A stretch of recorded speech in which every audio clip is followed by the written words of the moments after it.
नमो नमः। आप सभी का हार्दिक अभिनंदन। आइए श्री विष्णु पुराण के षष्ठ अंश के 7वें अध्याय का पाठन आरंभ करते हैं। ब्रह्म योग का निर्णय। केशी ध्वज बोले, क्षत्रियों को तो राज्य प्राप्ति से अधिक प्रिय और कुछ भी नहीं होता, फिर तुमने मेरा निष्कंटक राज्य क्यों नहीं मांगा? खांडिक्य बोले, हे केशी ध्वज, मैंने जिस कारण से तुम्हारा राज्य नहीं मांगा वह सुनो। इन राज्य आदि की आकांक्षा तो मूर्खों को हुआ करती है। क्षत्रियों का धर्म तो यही है कि प्रजा का पालन करे और अपने राज्य के विरोधियों का धर्म युद्ध से वध करे। शक्तिहीन होने के कारण यदि तुमने मेरा राज्य हरण कर लिया है तो असमर्थतावश प्रजा पालन न करने पर भी मुझे कोई दोष न होगा, किंतु राज्याधिकार होने पर यथावत प्रजा पालन न करने से दोष का भागी होना पड़ता है, क्योंकि यद्यपि यह स्वकर्म अविद्या ही है, तथापि नियम विरुद्ध त्याग करने पर यह बंधन का कारण होती है। यह राज्य की चाह मुझे तो जन्मांतर के कर्मों द्वारा प्राप्त सुख भोग के लिए होती है, और वही मंत्री आदि अन्य जनों को राग एवं लोभ आदि दोषों से उत्पन्न होती है, केवल धर्मानुरोध से नहीं। उत्तम क्षत्रियों का राज्य आदि की याचना करना धर्म नहीं है, यह महात्माओं का मत है। इसलिए मैंने अविद्या पालन आदि कर्म के अंतर्गत तुम्हारा राज्य नहीं मांगा। जो लोग अहंकार रूपी मदिरा का पान करके उन्मत्त हो रहे हैं तथा जिनका चित्त ममताग्रस्त हो रहा है, वे मूढ़जन ही राज्य की अभिलाषा करते हैं। मेरे जैसे लोग राज्य की इच्छा नहीं करते। श्री पराशर जी बोले, तब राजा केशी ध्वज ने प्रसन्न होकर खांडिक्य जनक को साधुवाद दिया और प्रीति पूर्वक कहा, मेरा वचन सुनो। मैं अविद्या द्वारा मृत्यु को पार करने की इच्छा से ही राज्य तथा विविध यज्ञों का अनुष्ठान करता हूँ और नाना भोगों द्वारा अपने पुण्यों का क्षय कर रहा हूँ। हे कुलनंदन, बड़े सौभाग्य की बात है कि तुम्हारा मन विवेक संपन्न हुआ है, अतः तुम अविद्या का स्वरूप सुनो। संसार वृक्ष की बीजभूता यह अविद्या दो प्रकार की है, अनात्मा में आत्मबुद्धि और जो अपना नहीं है उसे अपना मानना। यह कुमति जीव मोह रूपी अंधकार से आवृत होकर इस पंचभूतात्मक देह में मैं और मेरापन का भाव करता है, जबकि आत्मा आकाश, वायु, अग्नि, जल और पृथ्वी आदि से सर्वथा पृथक है। तो कौन बुद्धिमान व्यक्ति शरीर में आत्मबुद्धि करेगा? और आत्मा के देह से परे होने पर भी देह के उपभोग गृह क्षेत्र आदि को कौन प्राज्ञ पुरुष अपना मान सकता है? इस प्रकार इस शरीर के अनात्मा होने से इससे उत्पन्न हुए पुत्र पौत्रादि में भी कौन विद्वान अपनापन करेगा? मनुष्य सारे कर्म देह के ही उपभोग के लिए करता है, किंतु जबकि यह देह अपने से पृथक है तो वे कर्म केवल बंधन देहोत्पत्ति के ही कारण होते हैं। जिस प्रकार मिट्टी के घर को जल और मिट्टी से लीपते पोतते हैं, उसी प्रकार यह पार्थिव शरीर भी मृत्तिका, मृण्मय अन्न और जल की सहायता से ही स्थिर रहता है। यदि यह पंचभूतात्मक शरीर 5 भौतिक पदार्थों से पुष्ट होता है तो इसमें पुरुष ने क्या भोग किया? यह जीव अनेक सहस्त्र जन्मों तक सांसारिक भोगों में पड़े रहने से उन्हीं की वासना रूपी धूलि से आच्छादित हो जाने के कारण केवल मोह रूपी श्रम को ही प्राप्त होता है। जिस समय ज्ञान रूपी गर्म जल से उसकी वह धूलि धो दी जाती है, तब इस संसार पथ के पथिक का मोह रूपी श्रम शांत हो जाता है। मोह श्रम के शांत हो जाने पर पुरुष स्वस्थ चित्त हो जाता है और निरतिशय एवं निर्बाध परम निर्वाण पद प्राप्त कर लेता है। यह ज्ञानमय निर्मल आत्मा निर्वाण स्वरूप ही है। दुख आदि जो अज्ञानमय धर्म है वे प्रकृति के हैं, आत्मा के नहीं। हे राजन, जिस प्रकार स्थाली बटलोई के जल का अग्नि से संयोग नहीं होता, तथापि स्थाली के संसर्ग से ही उसमें खौलने के शब्द आदि धर्म प्रकट हो जाते हैं, उसी प्रकार प्रकृति के संसर्ग से ही आत्मा अहंकार आदि से दूषित होकर प्राकृत धर्मों को स्वीकार करता है। वास्तु में तो वह अव्यय आत्मा उनसे सर्वथा पृथक है। इस प्रकार मैंने तुम्हें यह अविद्या का बीज बतलाया। इस अविद्या से प्राप्त हुए कलेशों को नष्ट करने वाला योग से अतिरिक्त और कोई उपाय नहीं है। खांडिक्य बोले, हे योग वेत्ताओं में श्रेष्ठ महाभाग केशी ध्वज, तुम निमि वंश में योग शास्त्र के मर्मज्ञ हो, अतः उस योग का वर्णन करो। केशीध्वज बोले, हे खांडिक्य, जिसमें स्थित होकर ब्रह्म में लीन हुए मुनिजन फिर स्वरूप से च्युत नहीं होते, मैं उस योग का वर्णन करता हूँ, श्रवण करो। मनुष्य के बंधन और मोक्ष का कारण केवल मन ही है। विषय का संग करने से वह बंधनकारी और विषय शून्य होने से मोक्ष कारक होता है। अतः विवेक ज्ञान संपन्न मुनि अपने चित्त को विषयों से हटाकर मोक्ष प्राप्ति के लिए ब्रह्म स्वरूप परमात्मा का चिंतन करे। जिस प्रकार अयस्कांत मणि अपनी शक्ति से लोहे को खींचकर अपने में संयुक्त कर लेता है, उसी प्रकार ब्रह्म चिंतन करने वाले मुनि को परमात्मा स्वभाव से ही स्वरूप में लीन कर देता है। आत्मज्ञान के प्रयत्नभूत यम नियम आदि की अपेक्षा रखने वाली जो मन की विशिष्ट गति है, उसका ब्रह्म के साथ संयोग होना ही योग कहलाता है। जिसका योग इस प्रकार के विशिष्ट धर्म से युक्त होता है, वह मुमुक्षु योगी कहा जाता है। जब मुमुक्षु पहले पहले योगाभ्यास आरंभ करता है तो उसे योग युक्त योगी कहते हैं, और जब उसे पर ब्रह्म की प्राप्ति हो जाती है तो वह विनिष्पन्न समाधि कहलाता है। यदि किसी विघ्नवश उस योग युक्त योगी का चित्त दूषित हो जाता है तो जन्मांतर में भी उसी अभ्यास को करते रहने से वह मुक्त हो जाता है। विनिष्पन्न समाधि योगी तो योगाग्नि से कर्म समूह के भस्म हो जाने के कारण उसी जन्म में थोड़े ही समय में मोक्ष प्राप्त कर लेता है। योगी को चाहिए कि अपने चित्त को ब्रह्म चिंतन के योग्य बनाता हुआ ब्रह्मचर्य, अहिंसा, सत्य, असत्य और अपरिग्रह का निष्काम भाव से सेवन करे तथा संयत चित्त से स्वाध्याय, शौच, संतोष और तप का आचरण करे तथा मन को निरंतर पर ब्रह्म में लगाता रहे। ये 5 यम और नियम बतलाए गए हैं। इनका सकाम आचरण करने से पृथक पृथक फल मिलते हैं और निष्काम भाव से सेवन करने से मोक्ष प्राप्त होता है। यति को चाहिए कि भद्रासन आदि आसनों में से किसी एक का अवलंबन कर यम नियम आदि गुणों से युक्त हो योगाभ्यास करे। अभ्यास के द्वारा जो प्राणवायु को वश में किया जाता है उसे प्राणायाम समझना चाहिए। वह सबीज ध्यान तथा मंत्र पाठ आदि आलंबन युक्त और निर्बीज निरालंब भेद से 2 प्रकार का है। सद्गुरु के उपदेश से जब योगी प्राण और अपान वायु द्वारा एक दूसरे का निरोध करता है तो क्रमशः रेचक और पूरक नामक 2 प्राणायाम होते हैं, और इन दोनों का एक ही समय संयम करने से कुंभक नामक 3रा प्राणायाम होता है। हे द्विजोत्तम, जब योगी सबीज प्राणायाम का अभ्यास आरंभ करता है तो उसका आलंबन भगवान अनंत का हिरण्यगर्भ आदि स्थूल रूप होता है। तदनंतर वह प्रत्याहार का अभ्यास करते हुए शब्द आदि विषयों में अनुरक्त हुई अपनी इंद्रियों को रोककर अपने चित्त की अनुगामिनी बनाता है। ऐसा करने से अत्यंत चंचल इंद्रियां उसके वशीभूत हो जाती हैं। इंद्रियों को वश में किए बिना कोई योगी योग साधन नहीं कर सकता। इस प्रकार प्राणायाम से वायु और प्रत्याहार से इंद्रियों को वशीभूत करके चित्त को उसके शुभ आश्रय में स्थित करे। खांडिक्य बोले, हे महाभाग, यह बतलाइए कि जिसका आश्रय करने से चित्त के संपूर्ण दोष नष्ट हो जाते हैं वह चित्त का शुभाश्रय क्या है? केशीध्वज बोले, हे राजन, चित्त का आश्रय ब्रह्म है जो कि मूर्त और अमूर्त अथवा अपर और पर रूप से स्वभाव से ही 2 प्रकार का है। हे भूप, इस जगत में ब्रह्म, कर्म और उभयात्मक नाम से 3 प्रकार की भावनाएं हैं। इनमें पहली कर्म भावना, दूसरी ब्रह्म भावना और तीसरी उभयात्मिक का भावना कहलाती है। इस प्रकार ये त्रिविध भावनाएं हैं।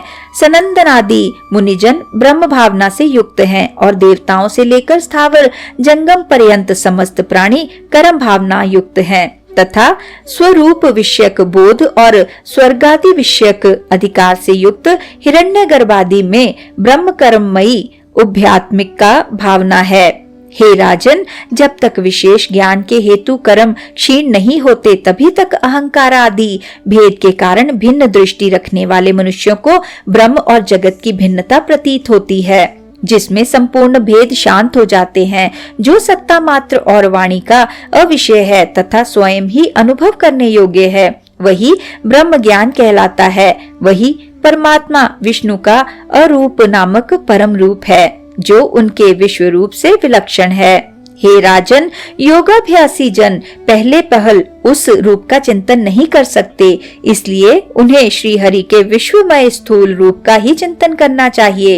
हिरण्यगर्भ भगवान वासुदेव, प्रजापति, मरुत, वसु, रुद्र, सूर्य, तारे, ग्रहगण, गंधर्व, यक्ष और दैत्य आदि समस्त देव योनियां तथा मनुष्य, पशु, पर्वत, समुद्र, नदी, वृक्ष, संपूर्ण भूत एवं प्रधान से लेकर विशेष पंच तन्मात्रा पर्यंत उनके कारण तथा चेतन, अचेतन, एक, दो अथवा अनेक चरणों वाले प्राणी और बिना चरणों वाले जीव, ये सब भगवान हरि के भावनात्रयात्मक मूर्त रूप हैं।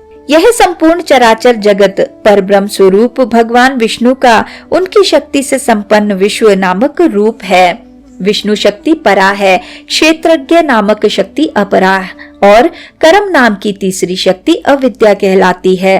हे राजन, इस अविद्या शक्ति से आवृत्त होकर वह स्वर्गगामिनी क्षेत्रज्ञ शक्ति सब प्रकार के अति विस्तृत सांसारिक कष्ट भोगा करती है। हे भूपाल, अविद्या शक्ति से तिरोहित रहने के कारण ही क्षेत्रज्ञ शक्ति संपूर्ण प्राणियों में तारतम्य से दिखलाई देती है। वह सबसे कम जड़ पदार्थों में है, उनसे अधिक वृक्ष पर्वतादि स्थावरों में, स्थावरों से अधिक सरीसृपादि में और उनसे अधिक पक्षियों में है। पक्षियों से मृगों में और मृगों से पशुओं में वह शक्ति अधिक है तथा पशुओं की अपेक्षा मनुष्य भगवान की उस क्षेत्रज्ञ शक्ति से अधिक प्रभावित है। मनुष्यों से नाग, गंधर्व और यक्ष आदि समस्त देवगणों में, देवताओं से इंद्र में, इंद्र से प्रजापति में और प्रजापति से हिरण्यगर्भ में उस शक्ति का विशेष प्रकाश है। हे राजन, ये संपूर्ण रूप उस परमेश्वर के ही शरीर हैं, क्योंकि ये सब आकाश के समान उनकी शक्ति से व्याप्त हैं। हे महामते, विष्णु नामक ब्रह्म का दूसरा अमूर्त आकारहीन रूप है, जिसका योगी जन ध्यान करते हैं और जिसे बुद्ध जन सत कहकर पुकारते हैं। हे नृप, जिसमें कि ये संपूर्ण शक्तियां प्रतिष्ठित हैं, वही भगवान का विश्व रूप से विलक्षण द्वितीय रूप है। हे नरेश, भगवान का वही रूप अपनी लीला से देव, तिर्यक और मनुष्य आदि की चेष्टाओं से युक्त सर्वशक्तिमय रूप धारण करता है। इन रूपों में अप्रमेय भगवान की जो व्यापक और अव्याहत चेष्टा होती है, वह संसार के उपकार के लिए ही होती है, कर्मजन्य नहीं होती। हे राजन, योगाभ्यासी को आत्मबुद्धि के लिए भगवान विश्व रूप के उस सर्व पाप नाशक रूप का ही चिंतन करना चाहिए। जिस प्रकार वायु सहित अग्नि ऊंची ज्वालाओं से युक्त होकर शुष्क तृण समूह को जला डालता है, उसी प्रकार चित्त में स्थित हुए भगवान विष्णु योगियों के समस्त पाप नष्ट कर देते हैं। इसलिए संपूर्ण शक्तियों के आधार भगवान विष्णु में चित्त को स्थिर करे, यही शुद्ध धारणा है। हे राजन, तीनों भावनाओं से अतीत भगवान विष्णु ही योगी जनों की मुक्ति के लिए उनके स्वतः चंचल तथा किसी अनूठे विषय में स्थिर रहने वाले चित्त के शुभ आश्रय हैं। हे पुरुष सिंह, इसके अतिरिक्त मन के आश्रयभूत जो अन्य देवता आदि कर्म योनियां हैं, वे सब अशुद्ध हैं। भगवान का यह मूर्त रूप चित्त को अन्य आलंबनों से निष्प्रह कर देता है। इस प्रकार चित्त का भगवान में स्थिर करना ही धारणा कहलाता है। हे नरेंद्र, धारणा बिना किसी आधार के नहीं हो सकती, इसलिए भगवान के जिस मूर्त रूप का जिस प्रकार ध्यान करना चाहिए वह सुनो। जो प्रसन्न वदन और कमल दल के समान सुंदर नेत्रों वाले हैं, सुंदर कपोल और विशाल भाल से अत्यंत सुशोभित हैं तथा अपने सुंदर कानों में मनोहर कुंडल पहने हुए हैं, जिनकी ग्रीवा शंख के समान और विशाल वक्षस्थल श्री वत्स चिन्ह से सुशोभित हैं, जो तरंगाकार त्रिवली और नीची नभी वाले उदर से सुशोभित हैं, जिनके लंबी लंबी 8 अथवा 4 भुजाएं हैं तथा जिनके जंगा एवं उरु समान भाव से स्थित हैं और मनोहर चरणारविंद सुघरता से विराजमान हैं। उन निर्मल पीतांबरधारी ब्रह्म स्वरूप भगवान विष्णु का चिंतन करे।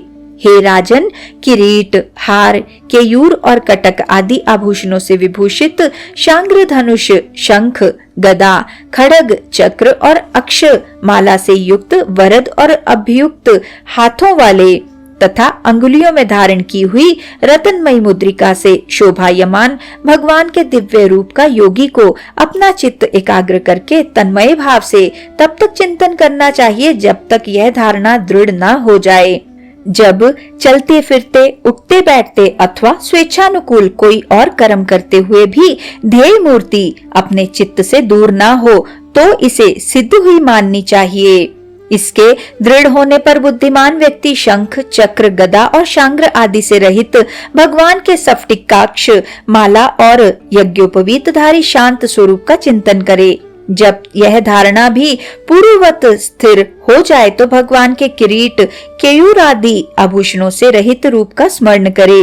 तदनंतर विज्ञ पुरुष अपने चित्त में एक प्रधान अवयव विशिष्ट भगवान का हृदय से चिंतन करे और फिर संपूर्ण अवयवों को छोड़कर केवल अवयवी का ध्यान करे।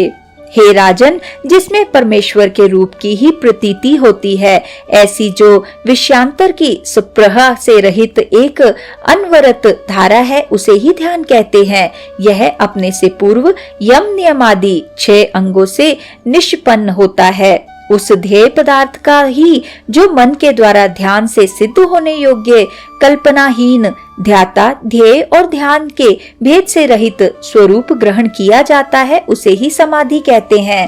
हे राजन, समाधि से होने वाला भगवत साक्षात्कार रूप विज्ञान ही प्राप्तव्य पर ब्रह्म तक पहुंचाने वाला है तथा संपूर्ण भावनाओं से रहित एकमात्र आत्मा ही प्रापणीय वहां तक पहुंचाने वाला है।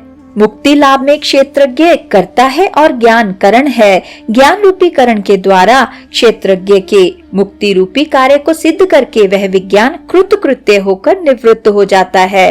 उस समय यह भगवत भाव से भरकर परमात्मा से अभिन्न हो जाता है। इसका भेद ज्ञान तो अज्ञान जन्य ही है। भेद उत्पन्न करने वाले अज्ञान के सर्वथा नष्ट हो जाने पर ब्रह्म और आत्मा में असत अविद्यमान भेद कौन कर सकता है। हे खांडिक्य, इस प्रकार तुम्हारे पूछने के अनुसार मैंने संक्षेप और विस्तार से योग का वर्णन किया। अब मैं तुम्हारा और क्या कार्य करूं? खांडिक्य बोले, आपने इस महायोग का वर्णन करके मेरा सभी कार्य कर दिया, क्योंकि आपके उपदेश से मेरा चित्त का संपूर्ण मल नष्ट हो गया है। हे राजन, मैंने जो मेरा कहा यह भी असत्य है, अन्यथा ज्ञेय वस्तु को जानने वाले तो यह भी नहीं कह सकते। मैं और मेरा ऐसी बुद्धि और इनका विचार भी अविद्या ही है। परमार्थ तो कहने सुनने की बात नहीं है, क्योंकि वह वाणी का अविषय है। हे केशी ध्वज, आपने इस मुक्ति प्रद योग का वर्णन करके मेरे कल्याण के लिए सब कुछ कर दिया। अब आप सुखपूर्वक पधारिए। श्री पराशर जी बोले, हे ब्राह्मण, तदनंतर खांडिक्य से यथोचित पूजित हो राजा केशी ध्वज अपने नगर में चले आए तथा खांडिक्य भी अपने पुत्रों को राज्य दे श्री गोविंद में चित्त लगाकर योग सिद्धि करने के लिए निर्जन वन को चले गए। वहां यमादि गुणों से युक्त होकर एकाग्र चित्त से ध्यान करते हुए राजा खांडिक्य विष्णु नामक निर्मल ब्रह्म में लीन हो गए। किंतु केशी ध्वज विदेह मुक्ति के लिए अपने कर्मों को क्षय करते हुए समस्त विषय भोगते रहे। उन्होंने फल की इच्छा न करके अनेकों शुभ कर्म किए। हे द्विज, इस प्रकार अनेकों कल्याणप्रद भोगों को भोगते हुए उन्होंने पाप और मल प्रारब्ध कर्म का क्षय हो जाने पर ताप त्रय को दूर करने वाली आत्यंतिक सिद्धि प्राप्त कर ली। इसी के साथ आज के इस सुंदर पाठन को हम यहीं पर विराम देते हैं और अगले अध्याय के पाठन के लिए हमारे साथ फिर से जुड़िएगा। आइए विष्णु जी के इस सुंदर मंत्र से आज के पाठन का समापन करते हैं। ओम नमो भगवते वासुदेवाय। ओम नमो भगवते वासुदेवाय। ओम नमो भगवते वासुदेवाय। ओम नमो भगवते वासुदेवाय। ओम नमो भगवते वासुदेवाय। ओम नमो भगवते वासुदेवाय। ओम नमो भगवते वासुदेवाय। धन्यवाद।